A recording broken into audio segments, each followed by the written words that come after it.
Ciao ragazzi, qui Marchettino e oggi vi porto a scoprire il nuovo capitolo della storia di Pininfarina.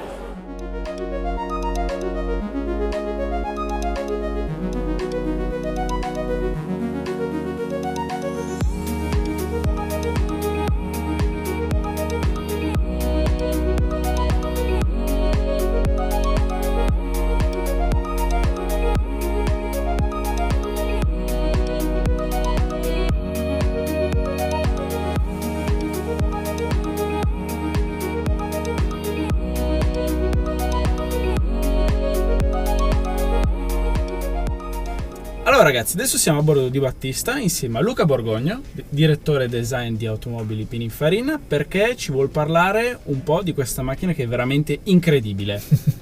È un sogno questa macchina, è un sogno per noi, per tutte le persone che ci hanno lavorato, ma soprattutto è un sogno, la realizzazione del sogno di Battista. Era il fondatore della Pininfarina nel 1930 e lui ha sempre sognato di mettere il logo dal fianco, di portarlo davanti e farla diventare un'azienda di macchine. E quindi poi c'è stata la coincidenza fortunata dell'arrivo di Anand Mahindra che ha reso possibile la realizzazione di questo sogno e adesso quindi siamo qua seduti a goderci la prima Battista. Quanto tempo ci è voluto per sviluppare e realizzare questa macchina?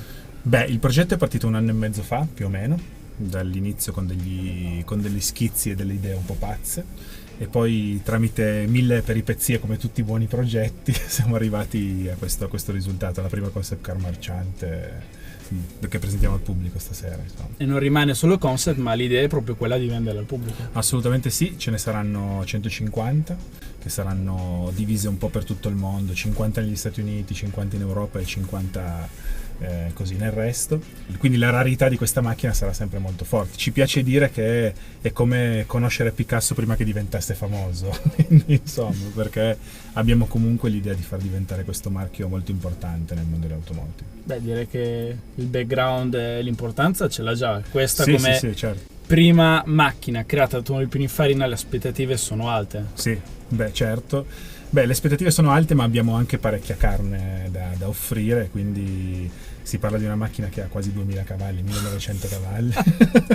È un numero che fa impressione. Sì, fa impressione, ma ancora di più la coppia, perché si parla di 2300 Nm di coppia, quindi un oggetto pazzesco, con un motore per ogni ruota, con un torque vectoring che rispetto alle macchine con i motori normali è su livelli completamente differenti, con delle performance da 0 a 100 in meno di 2 secondi, 0 a 300 in 12. Meglio di una Formula 1. Sì, direi di sì, probabilmente come prestazioni pure in accelerazione sì. E la velocità massima di circa 400 km/h? Sì, la velocità massima in realtà probabilmente la limiteremo un po' più bassa, perché non vogliamo venderci come quelli che fanno tutti i record, cioè non è il nostro obiettivo, sì, quello, no? Però potenzialmente sì, quella macchina li può fare tranquillamente. Incredibile.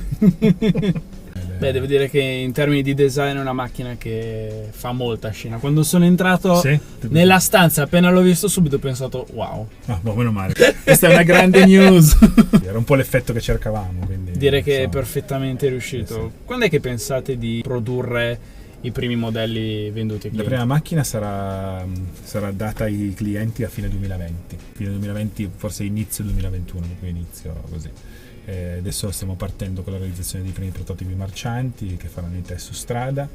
Siamo fortunati di avere Nick Heidfeld come nostro collaudatore. Lui comunque ha una storia molto forte in Formula 1 e anche un po' pazzo, è stato l'unico a farsi il Nürburgring vecchio con una BMW da Formula 1 nel 2007, una roba pazzesca, e però ha anche 5 anni in Formula E.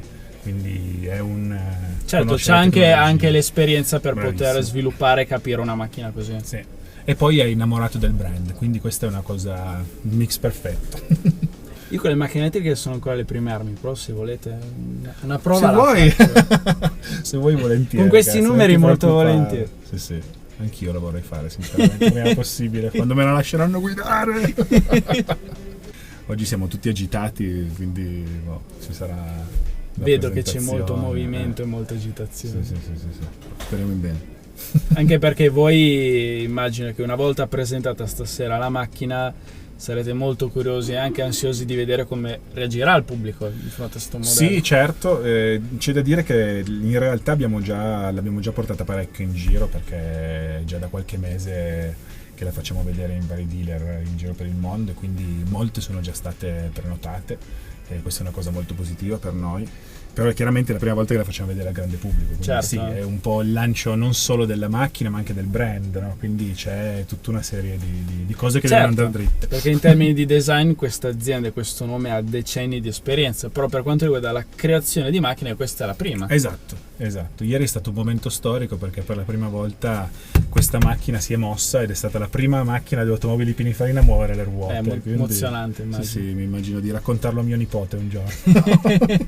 Quindi si può dire che questo è l'inizio di un nuovo capitolo per Pininfarina. Assolutamente sì, anche perché questo è solamente l'inizio della storia. Abbiamo 3 modelli che arriveranno in futuro, saranno degli oggetti comunque sempre con delle grandi aspettative, e speriamo di farveli vedere presto. Mi sono dimenticato di chiederti, nota dolente di questa macchina, il prezzo. Si parla di circa 2 milioni di euro. Mamma mia. Sì, non è poco, però come dicevo prima è come comprare un Picasso prima che diventi famoso, quindi sicuramente sarà una macchina che manterrà valore, anzi forse speriamo che lo aumenti pure. Abbiamo parlato molto dei numeri, della linea esterna, però siamo nell'abitacolo, parliamo un po' degli interni della Battista. Gli interni della Battista sono concentrati attorno al guidatore, come puoi vedere sedendoci dentro. E sì, la cosa più importante è che abbiamo deciso di utilizzare degli schermi molto vicini alla perfetta posizione ergonomica delle mani, quindi sono perfettamente raggiungibili. Chiaramente è un'interfaccia full touch come si fa adesso, a parte questa striscia di bottoni che c'è qua sotto, però volevamo fare in modo che quando la guidi devi stare molto focalizzato e quindi non puoi permetterti tante distrazioni, quindi sono molto vicini alle tue mani nella posizione ergonomica perfetta. E addirittura questi 2 rotori poi comandano il cambio da una parte, che in realtà non è un cambio ma solamente per innestare le marce, e dall'altra parte invece abbiamo le nostre regolazioni degli assetti e delle tipologie di guida della vettura. Ragazzi, la Battista è ufficialmente presentata al mondo. Siamo qui in questa stanza gremita di gente e c'è anche tanta confusione, però vi voglio far vedere anche le altre 2 Battista che ci sono qui nella stanza. Beh, che dire, io se dovessi acquistarla questa sarebbe la mia configurazione, con anche le pinze dei freni color blu. Personalmente a me questa macchina piace tantissimo, io ho sempre adorato il design di Pininfarina, specialmente sulle Ferrari, e vedere che finalmente Pininfarina si è messo non solo a disegnare ma anche creare delle proprie macchine, beh, questo qui io penso che sia l'inizio di un nuovo e favoloso capitolo per questa azienda. E non vi nascondo che un giorno mi piacerebbe provare il brivido di ben 1900 cavalli. Beh, io per il momento chiudo qui il video, in futuro chi lo sa. Ragazzi, se vi è piaciuto questo video mettete like, iscrivetevi al canale se non ancora fatto, e come sempre grazie per la visione. Ciao!